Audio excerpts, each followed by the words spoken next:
to the front bench contributions. Shadow Minister David Reid. Thank you, Madam Deputy Speaker. I think to start, and to raise the point that the Shadow Minister raised in his opening speech, we are at a major crossroad in this conflict, and the stakes could not be higher. On the line is Ukraine's sovereignty, the freedom of its people, and the wider security of Europe. Madam Deputy Speaker, in truth, the security of all of us. I think it's easy in this House to speak in abstractions such as the rules-based order, hybrid threats or deterrence. But the reality is brutally concrete. When Russia is allowed to advance by force, the consequences do not remain on the eastern flank. They spill into energy markets, cyber attacks, disinformation and sabotage. And most importantly, they shape the calculations of every hostile actor watching to see what the West will tolerate. We all know that Russia is waging a sustained and hostile campaign against all of us. We must therefore be prepared for long-term tension.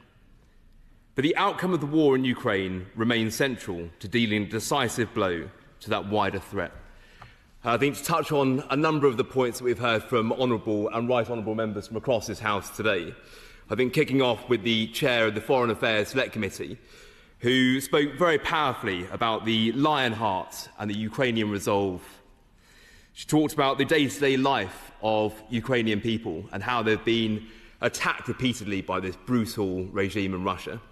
She talked about energy and the barbaric nature that the regime under Putin is forcing upon the Ukrainian people, and it needs to stop. She also raised a number of points around the shadow fleets, which I will come on to in later comments. The Lib Dem spokesperson, the Honourable Member for Lewis, raised an important question around deployments of British troops to Ukraine. I'm looking forward to hearing the Shadow Minister's response to those points. The Honourable Member for Hemel Hempstead talked about an almost unified position across this House with the exception of a few parties. And I really hope those parties that don't support that unified approach take a long, hard look in the mirror and work out whose side they're actually on. I also want to align myself with his words around the Defence Secretary, the former Defence Secretary, Sir Ben Wallace. He did really play a decisive role in those early few years of the Ukrainian war. The Father of the House, my right honourable friend, the member for Gainsborough, raised the point that Ukraine's fight is our fight, a point that I think we mainly agree on. We cannot consider giving Putin territory that he has failed to capture over the past 4 years. The Honourable Member for Paisley and Renfrewshire South talked very powerfully about the 20,000 stolen Ukrainian children. I think to try and put that into context, 20 schools worth of children being taken over the Russian border. It's a disgusting and almost inconceivable practice, and we must not allow the world to forget what the Russian regime has done under Putin. My right honourable friend for Harwich and North Essex, he's raised the issue of Ukraine numerous times now over the last few years. And I think we can all agree that when he speaks, everyone listens. The diplomatic efforts that he raised that Russia are trying to push along now are so intense because I think they have worked out that militarily they cannot win. We know that that's the rule of the game now, so we must increase pressure on them and play them at their own game. The chair of the Ukraine APPG, the Honourable Member for Leeds Central and Headingley, talked about the pressure that Ukrainians are currently under and again referred back to heat and energy. And I want to thank him for the work that he's done to connect Ukrainian MPs with members from across this Parliament. The Honourable Member for Arbroath and Broth Ferry, I know how cold it gets in Arbroath. So when he says that it gets down to -20 and it's a bit nippy, I know that he speaks from experience. The Honourable Member for Stevenage, he has mentioned a number of important points around the fact that we all want peace, but it cannot be peace at any cost. And that's a point that we must continue to discuss. My honourable friend, the member for South Shropshire, a former soldier and a member of the NATO Parliamentary Assembly, raised the really important questions, and this is the nuts and the bolts of the politics that will go forward.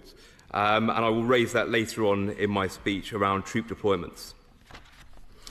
There's also been a number of valuable insights and contributions from the Honourable Member for Glenroth and Mid-Fife, my constituency neighbour, albeit separated by an estuary in Newton Abbot, the member for Bournemouth East, my right honourable friend from Malden, and again, someone who's done a great deal for Ukraine over the years.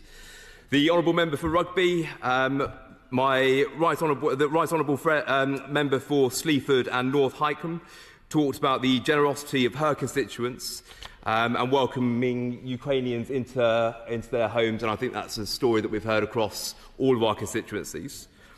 The honourable member and again my constituency neighbour from Honiton and Sidmouth, a member of the Intelligence and Security Committee, he talked very powerfully about Russian intent. The honourable member for Dorking and Hawley, and I think we all can say thank you very much for your service and your willingness to deploy if there is a deployment to Ukraine.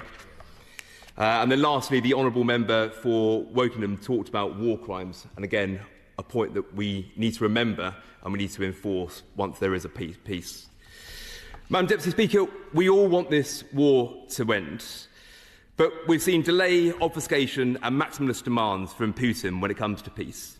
A familiar strategy designed to divide allies and buy time. So I say to ministers, pursue diplomacy, of course, but do so with your eyes wide open. As Churchill warned, you cannot negotiate with a tiger when your head is in its mouth. And I think this is a very important point, that a weak settlement, if it's reached, simply starts the clock on rearmament. Putin will not stop. As has always been the case, it is for Ukraine to decide its own future, and any settlement must involve Ukraine and to secure a just and lasting peace under their terms. What matters most is that Putin cannot emerge strengthened. Conceding territory rewards aggression and sets a dangerous precedent far beyond Europe. Nor should Putin's regime be welcomed back into the international fold, as this was some sort of misunderstanding. This is a war of choice, an imperial project, and Putin has not abandoned his ambition to subjugate Ukraine. This brings me to sanctions, assets and energy, where rhetoric must now become action.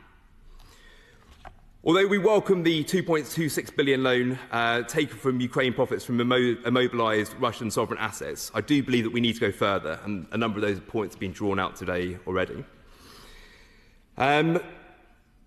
There have been a number of points raised around the Russian shadow fleets, and I welcome the reports that the government are exploring a clearer legal basis to detain stateless vessels. But what matters now is resolve. Sanctions that are not enforced are not sanctions at all, they are merely suggestions. And as the Minister opposite, and I know all too well, Britain has world-class maritime forces in both the Royal Marines and Special Forces, with near unrivalled experience in complex border operations. We should be working with allies to deter and disrupt and degrade this Russian fleet. I also think, I'm conscious of time, that there are a number of unfolding situations that are linked to Ukraine. Iran and the regime currently in power has been funding the Ukrainian war. And if the Minister can give a few words to the unfolding situation and UK troops being taken out from Middle Eastern bases. Just a really quick point, Madam Speaker. I visited the United States shortly before Christmas, and a congressman made a point to me that should land in every European capital. Americans cannot care more about European security than Europeans care about their own security. The gap between ambition and readiness cannot be closed by speeches, and we've heard already the comments from the Chief of the General Staff today about the separation between the Strategic Defence Review and the need to increase defence spending. We must now match moral clarity, Madam Deputy Speaker, with seriousness. Putin will not stop because we ask. He will stop when he is made to stop. This is the moment to get real and do the right thing. We stand with Ukraine, and we will ensure Ukraine wins the peace as well as the war. Yeah.